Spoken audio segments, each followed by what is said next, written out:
You think in terms of who is going to do this, not how do I do it. What are our weaknesses right now? Don't be tainted by what they were. Close your eyes and just think, what do you actually want? Don't pretend that something's good when it's not. Revenue, that's just vanity. It's profit, that's sanity. If you believe you can't or you believe you can, you're right. Plan to plan. PLOC, plan, lead, organize, and control. It's the fundamental definition of management. This is Professional Builder's Secrets, the #1 podcast to help you grow your building company safely and securely. Brought to you by the Association of Professional Builders. Join us every week as we talk to industry experts and your fellow professional builders on everything you need to know to generate more leads, more sales, and higher margins while improving the building experience for your clients. Hello, and welcome to the Professional Builders Secrets podcast, a podcast by the Association of Professional Builders for building company owners, general managers, VPs, and emerging leaders. Here we discuss all things running a professional building company, from sales processes, financials, operations, and marketing. We have another exciting episode from the Professional Builders Secrets podcast. I'm joined today by co-founders Sky and Russ Stevens, as well as head coach Andy Skarda for the Association of Professional Builders. Sky, always lovely having you join us. Thank you. How are you, Bosco? I'm doing well. Russ, thank you for joining us today as well. How you doing, Bosco? And Andy, great to have you with us too. Nice to be here, Bosco. Always happy to see your face. Well, 2023 is around the corner, and I'm already scared to ask this, but let's focus on how builders can best prepare for 2023. What should they be doing? Well, I think I'll jump in on the front end of this one. My favorite 4 letters, PLOC, PLOC, plan, lead, organize, and control. It's the fundamental definition of management. And obviously the planning that needs to be done is strategic planning for where builders want to be taking their businesses next year. So it's one of those things that we kind of do it on an ongoing basis with our private mentoring clients and our elite clients. They never really stop, because we make sure that round about this time of the year, we are doing a strategic plan for the upcoming year, but that's getting reviewed throughout the year. We run business planning workshops with all of our members and people that are considering coming into the mentoring program. It's really an ongoing process. But in terms of your specific question, the one thing that must happen is it must be done before the new year starts, because obviously you want to hit the new year running. You don't want to be arriving back from a vacation or a holiday and then only starting to plan, because time is disappearing. Wouldn't people be actually taking time off during the end of the year as well? You're actually recommending that they go into the planning stage before the new year starts? Correct. Absolutely. And really what that means is we've got a set of SMART goals for the new year: SMART, specific, measurable, achievable, relevant, and time-bound. And the emphasis there needs to be on achievable. I was actually talking to a client today who was bemoaning the fact that he set up his entire year based on financial outcomes that he did not tie back to the realities of what's going on in the construction industry now. And because of that, he put himself in a place where what he wanted to do was not achievable. And obviously that's created incredible frustration for him this year. So that making sure that this is practical and real and takes into account what's going on in the industry and in the world at the moment, critically important. I think just touching on what Andy said there about doing it before the end of the year, don't delude yourself by thinking you're going to do it over that Christmas period, because, this is setting yourself up for failure. We see this a lot of time. People kind of think, that downtime, 2-3 weeks off, I'll do it then. It rarely happens. I mean, there are exceptions, but a lot of the time you're setting yourself up for failure. So make that time before the end of the year. And I mean, let's be real, particularly with the year that most builders have had this year, they need a holiday. Then, the last thing you need is when you in your break time, you now crunching your brain to, kind of project where next year's going. Get that done. all set up, ready to go. You're going to have a wonderful Christmas break and then come back and make it happen. So let's talk about the members at APB. When do they actually start to work on their plans? Is there a magic spot just before the holidays? When's the sweet spot to, if you have to look at an opportune time, when's the best time to actually plan for that? Well, like Andy mentioned, they're always working on it, really. And that's because they've got a 3 to 5 year plan that they're always working on. So it's always, the next 12 months is always on the radar, albeit at a high level. But I guess the first time they really start to put some meat on the bones is those members that attend our annual retreat, which occurs in June each year. That's the first time that they probably start to put some real meat on the bones for that, that calendar year ahead. But apart from that, generally it's in between September and November. I wouldn't be leaving it too close to the death. December, you've got that mad rush, in before Christmas, all those deadlines occurring. Very hard to organise trades as well and supplies. So again, you might be setting yourself up for failure by trying to do it in December. But between September and November, that's when I would say most of our members create their detailed plan for that next calendar year. And by detailed plan, what I mean is breaking that year down into quarters. And bearing in mind as well that quarter one is already going to be largely influenced by what has happened in quarter three and quarter four of the prior year, because the workflow figure, which is the balance of uninvoiced contracts, that is going to give you a good insight into what your likely revenue is for quarter one. Also, the sales and marketing that occurred in those final 2 quarters as well will have a huge bearing on contracts being signed in quarter one, quarter two. So kind of the closer you can finalize it, you don't have to leave it all to the last minute, but the closer you can finalize it towards the year end, the more accurate it's going to be. But there's quite a bit of work that goes into this. For our listeners out there, can you break down the components in a strategic plan for us? 100%. Firstly, they're a lot more exciting than they sound. Like, these are very exciting documents and plans for your entire building company.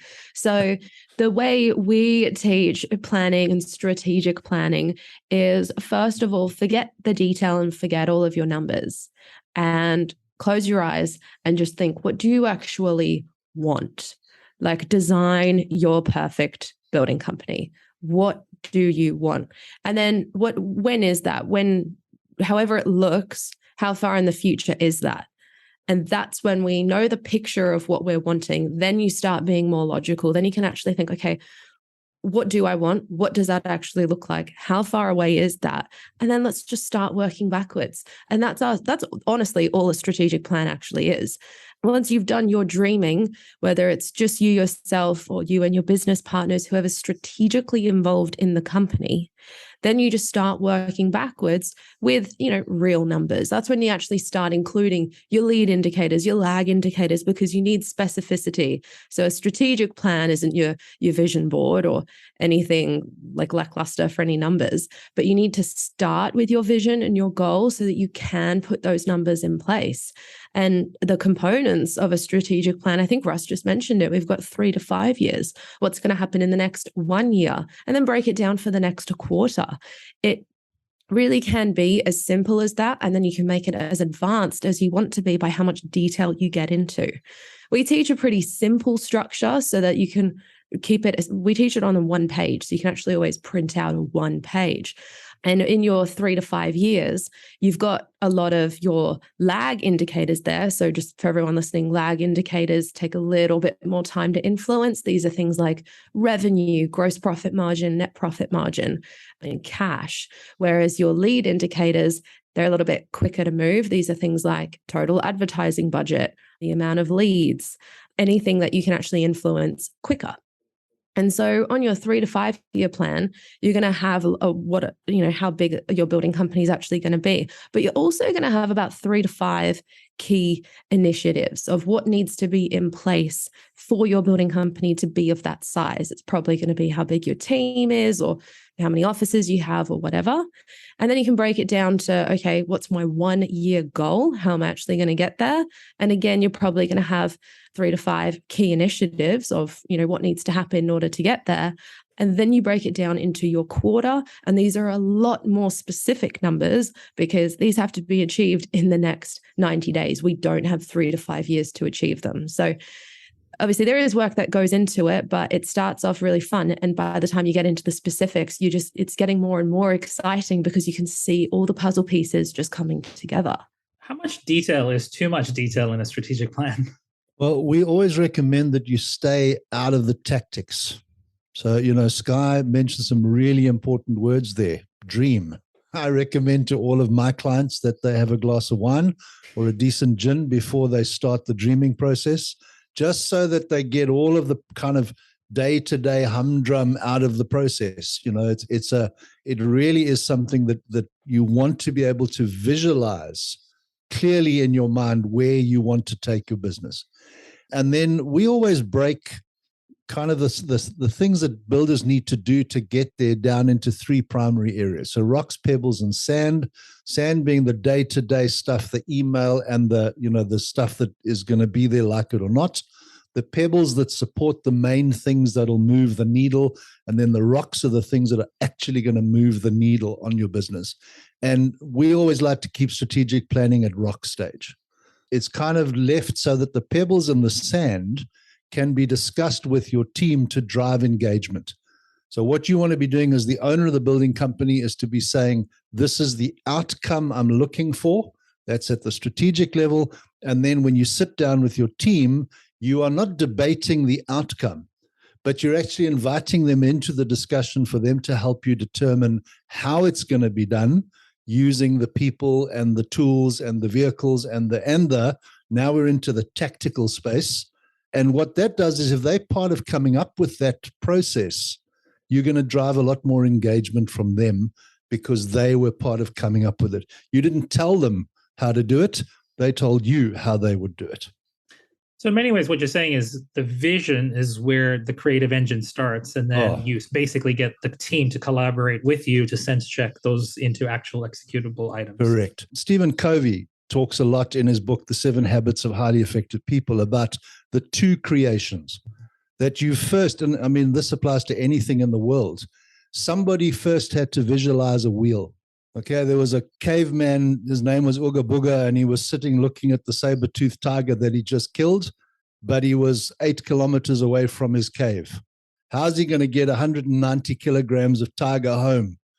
And he sat and he thought about it. And then he came up with a round thing and a stick and another round thing. And then when he could visualize it in his mind, then he knew what he needed to go and look for in order to get that saber-toothed tiger home. Wow, is that how it happened? That's exactly how it happens. I'm kidding. I was there. I think we're going to have another podcast just on story time telling from Andy, just on all the creations of things. All right. So how far ahead should builders, be looking for when it comes to planning their goals? Well, we've talked about, we've got 3 to 5 year goals in the strategic plans that we do, but what we also have in this 1-page plan and when we work through with our builders on business planning workshops that Andy just mentioned, actually, these are something that our best members actually do every year. There's a section for your BHAG, and this is your big, hairy, audacious goal. We did not invent this. This is straight from Jim Collins. And your big, hairy, audacious goal, this is, not just your dream, this is your ultimate dream. And your BHAG is supposed to scare you a little bit, not pluck a wild number out of the sky for, how big you want the building company to be, what you want to sell it for, anything like that. It doesn't need to be pie in the sky. It needs to be realistic, but far enough away that you can't achieve it in a few years or 5 years. Your big, hairy, audacious goal could be 10 years into the future. It could be 25 years into the future. It depends how old you are, really, and how far into the journey you actually are. But that's the furthest away you could look. But your BHAG is not your entire strategic plan, like we're doing all the numbers for every single year in the lead up to this 25-year goal. But it's kind of like the North Star. That's sort of the direction, just so you can keep moving forward. But what's your 3 to 5 year goal? And we say 3 to 5 because you got to commit, by the way. It's not anywhere in the middle.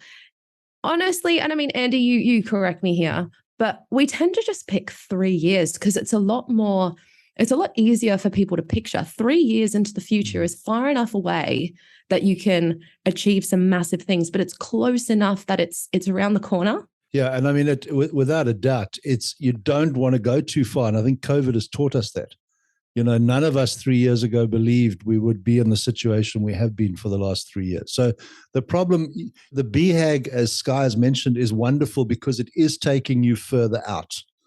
But when it comes to actually now starting to work out numbers and tactics and so on, 3 years absolutely would be kind of the longest horizon you'd be looking at. I was convinced Guy was going to say 500 years in line with the Japanese. Yes. There was this line, someone said this to me. It's like, well, I'm going to butcher this story now. But what did he say to me? He's like, well, the Japanese make 500-year business plans. What's stopping us from making a 5-year plan? That's a very good point. Yeah. That's interesting.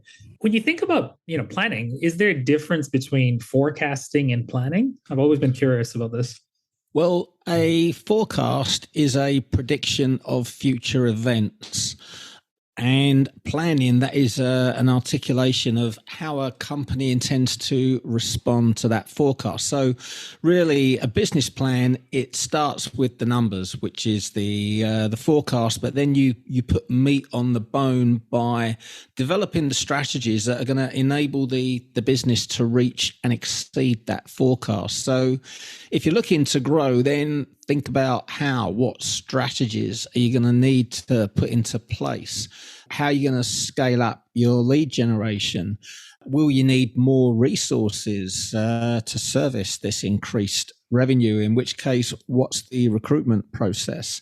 And also another good thing to look at when you're planning is the results of your SWOT analysis. So that's an analysis of your strengths, weaknesses, opportunities, and threats.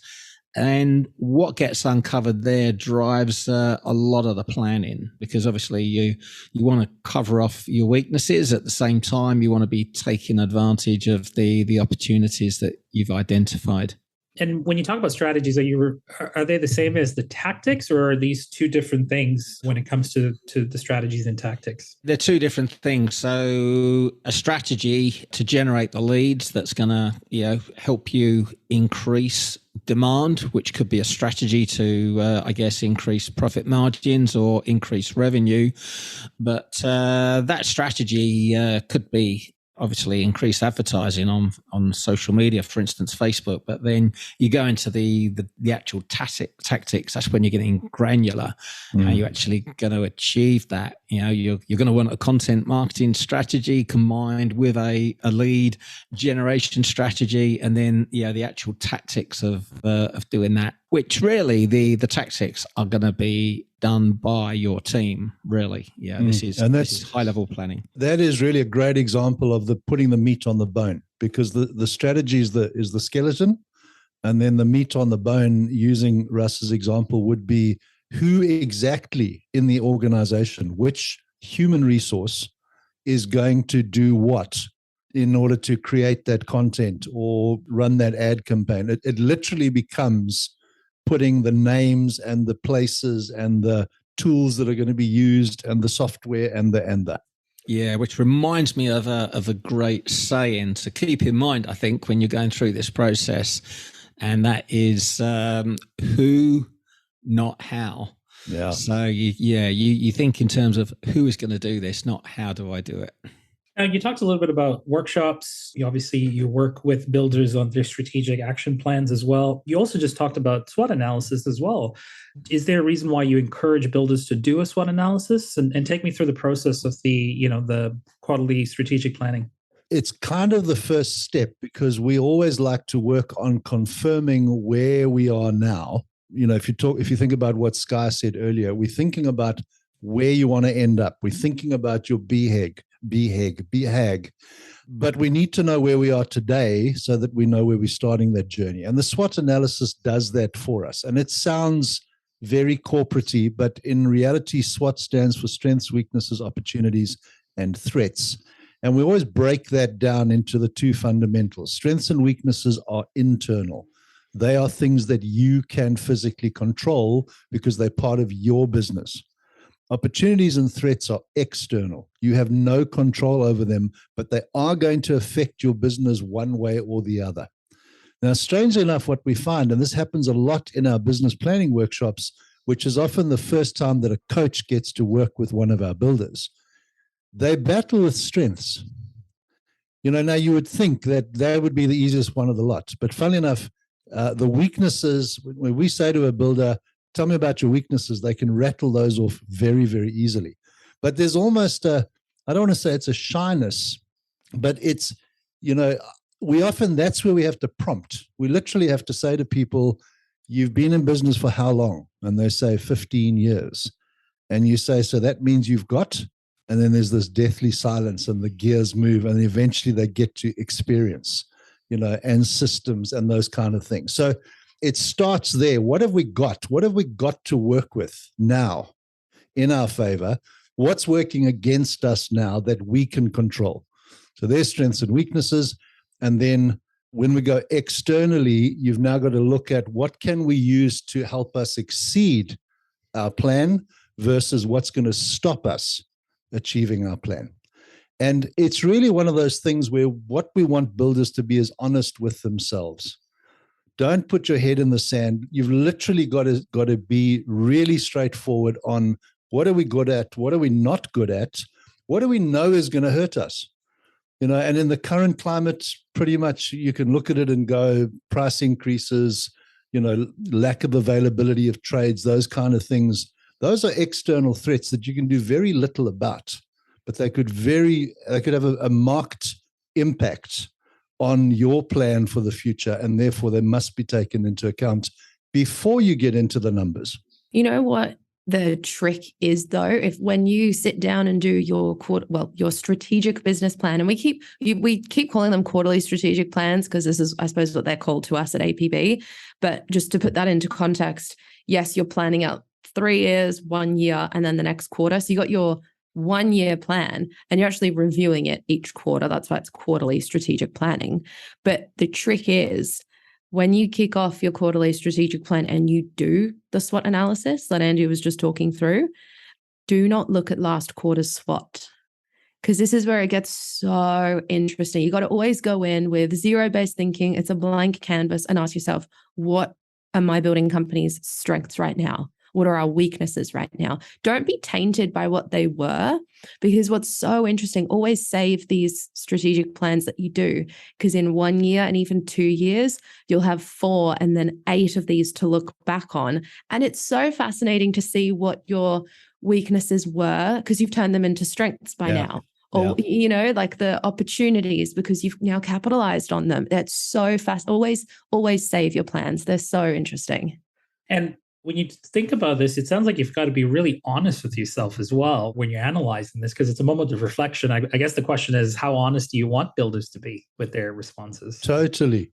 Like literally. Don't pretend that something's good when it's not. If you can see that, Russ mentioned lead generation earlier, I don't have enough leads to get the sales that I need to generate the revenue and the margins that I need. Be brutally honest with yourself. No matter what else you're good at, the thing that needs to be addressed most urgently is getting in more leads, and make sure you put that on the top of your list. There was a client who sat down in their business planning session, and they proceeded to say and communicate that one of their strengths was the systems and processes that they have in the company. And unfortunately, it was not a strength Unfortunately, that is what they were here for. Like, they needed to work on systems and processes because it was leading to unhappy clients, low margins, low team morale.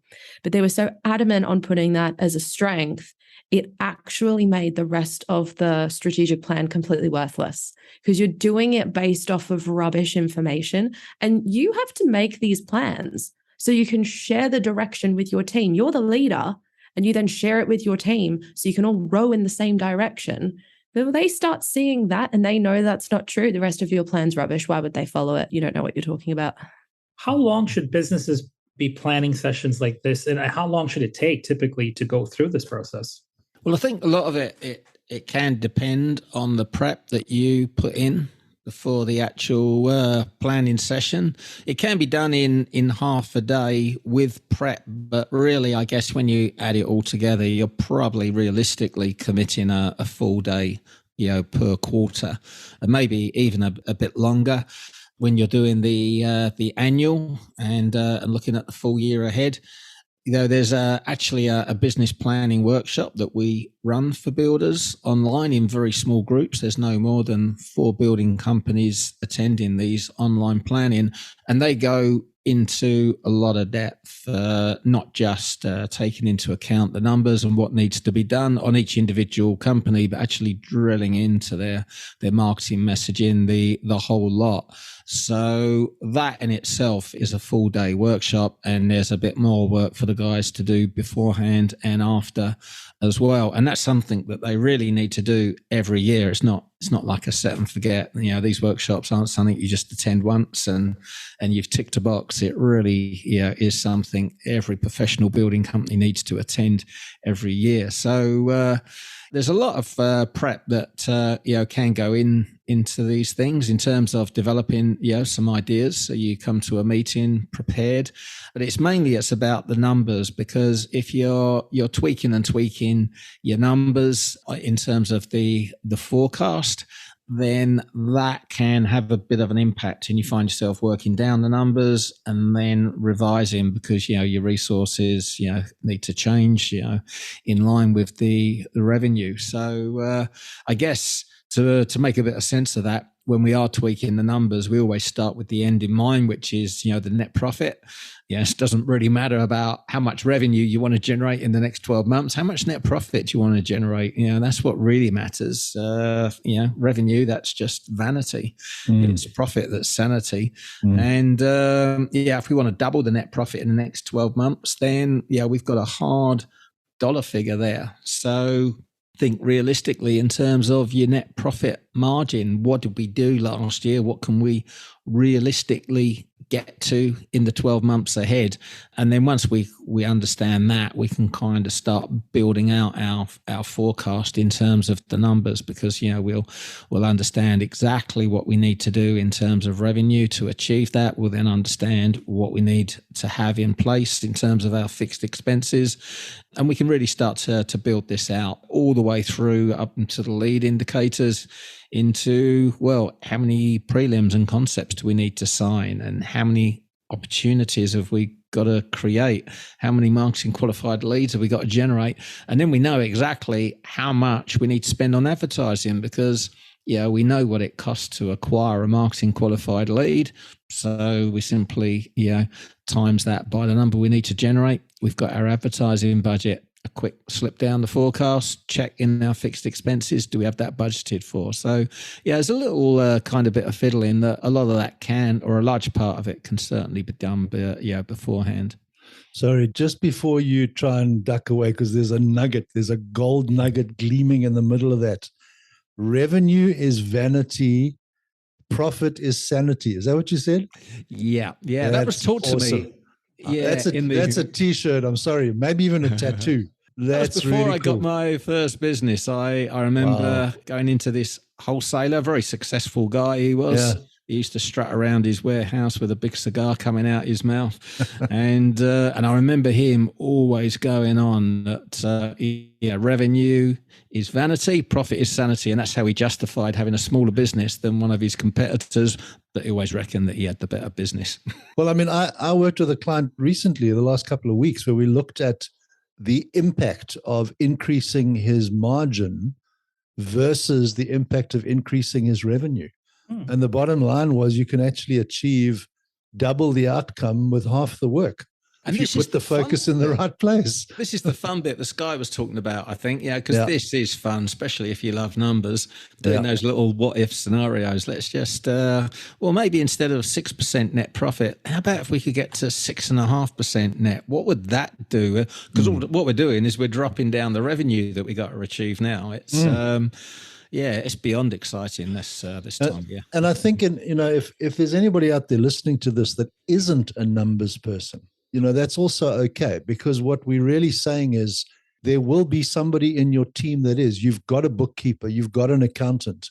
If you can get to the place of knowing what you want, you can then go to part B, if you like, of your plan, and then bring those specialists in to help you to get.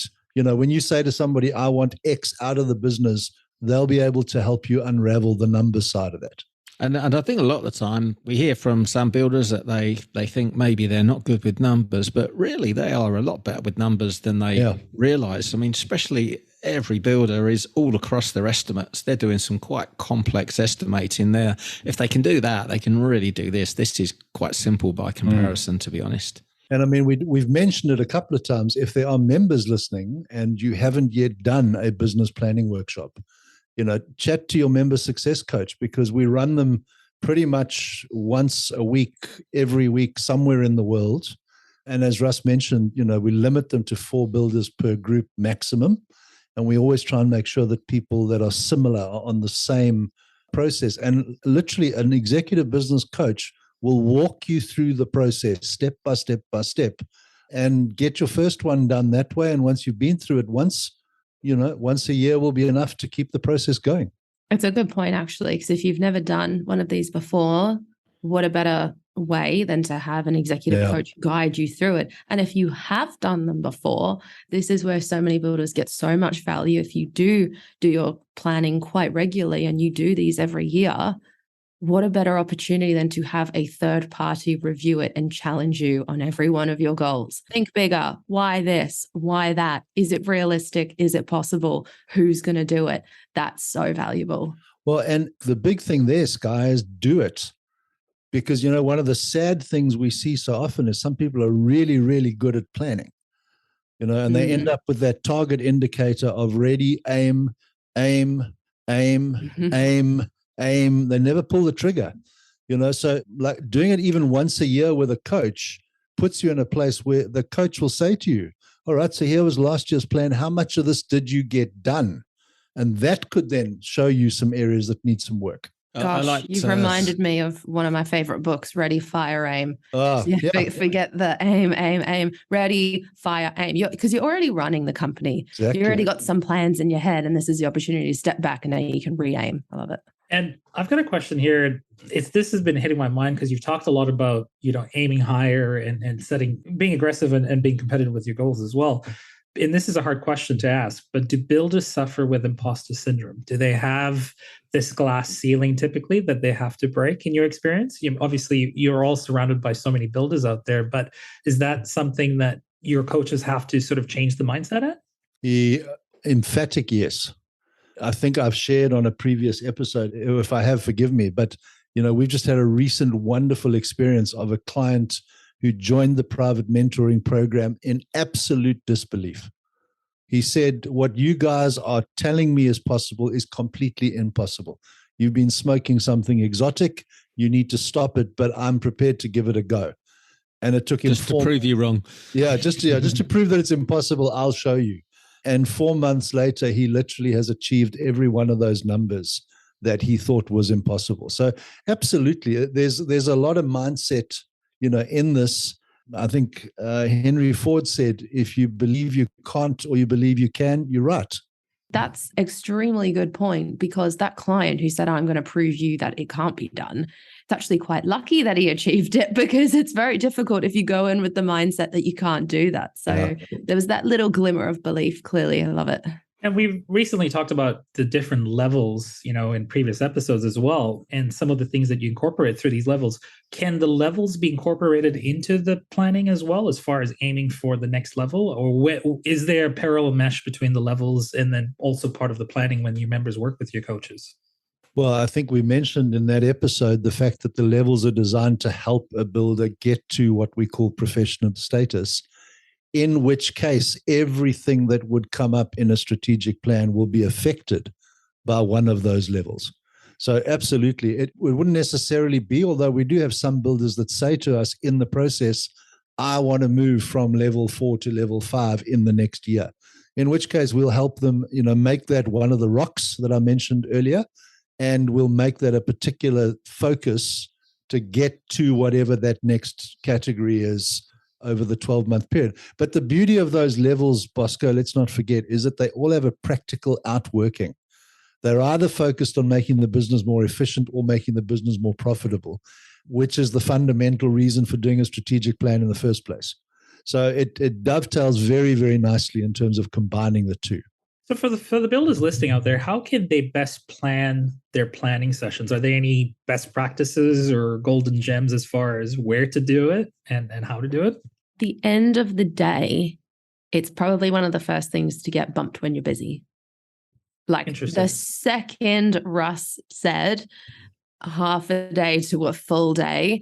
Initially, when we talk to builders who have never done a business plan before, the color goes out of their face. They're as white as a sheet because it's like, I can't afford to not do anything for one whole day, but we'd probably argue and challenge you can't afford not to, especially if you're in the situation where you think you can't afford to take a whole day off in quotation marks, because you're working on the company. If you think you can't afford to do that, you need it more than anyone. And that's with any kind of coaching, let's be honest, but especially to take the time out of the company to plan.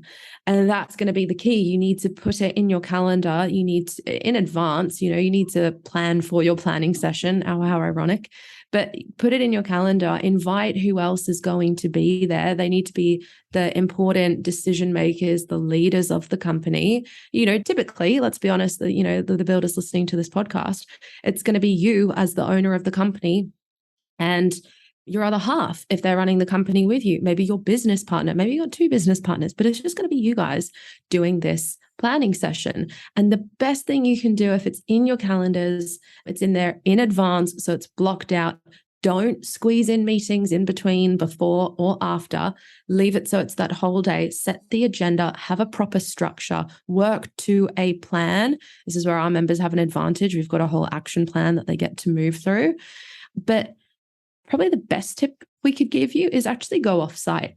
Like actually leave your offices, like leave your premises, do it. I'd say at home, but if you have kids there, don't do it there. Like go somewhere else so you're not going to be interrupted or disturbed in any way. Because if you treat it as one of the most important things for your business, it will be one of the most important things for your business and your building company. So go off-site.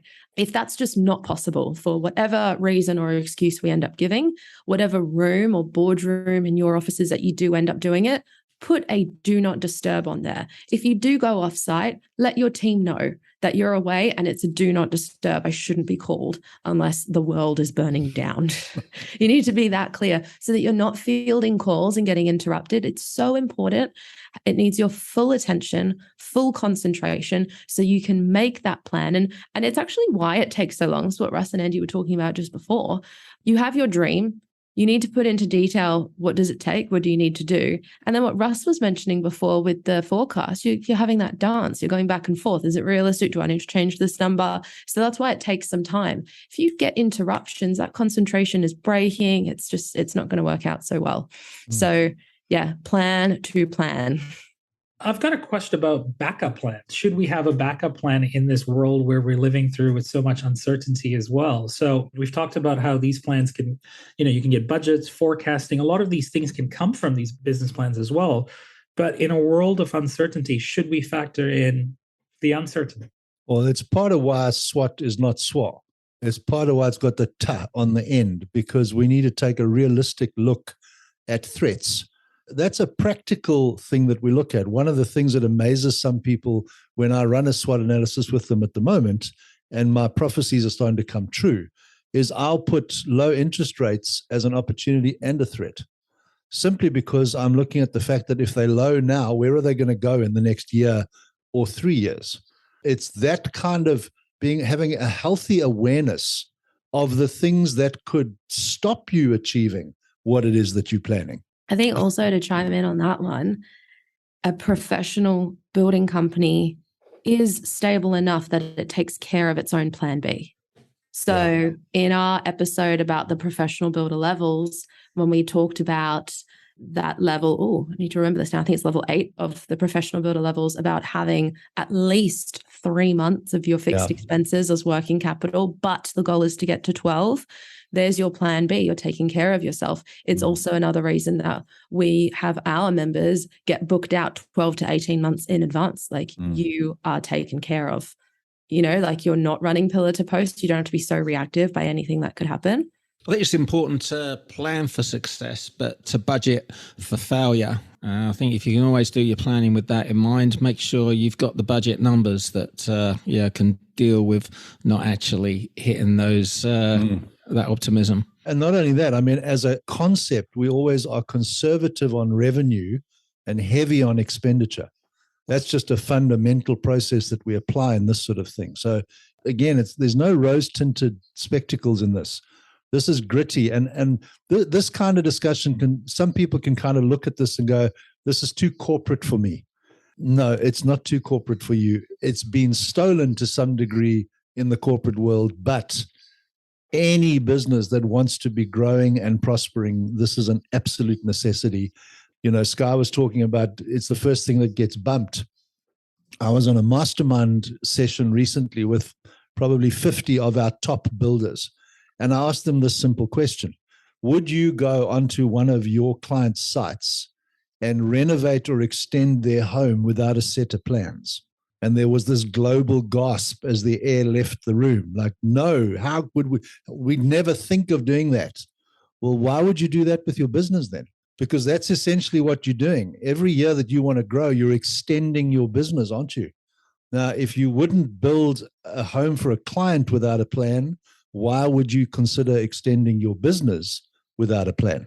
There's a great quote, isn't there? Abraham Lincoln. He's quoted as saying, if you give me 6 hours to chop down a tree, I'll spend the first 4 sharpening the axe. And I think that really is a great thing to keep in mind with business planning. That's pretty much what you're doing, is you're sharpening the axe before you start an execution, because we can all think we're so busy and all of a sudden we think we're better off just doing the work rather than sitting down talking about it. But no, that time you spent preparing, planning, talking about it, that will come back to you in reams. Speaking of the tools, are there any resources that our listeners can get to potentially helping customize their own planning in the future as well?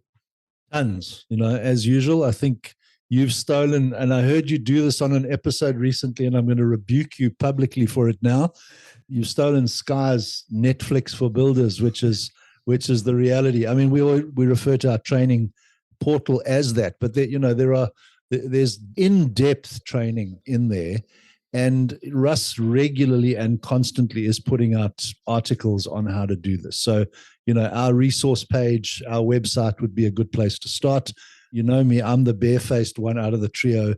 I think the simplest thing is sign up for a business planning workshop, become a member, and let's walk you through the process first so we can show you how to do it properly. Always direct these questions to Andy Bosco. He's always selling for us. All right. Well, it's been a pleasure talking to you guys as always. Any final words of wisdom for our listeners out there for planning? Just do it, Nike.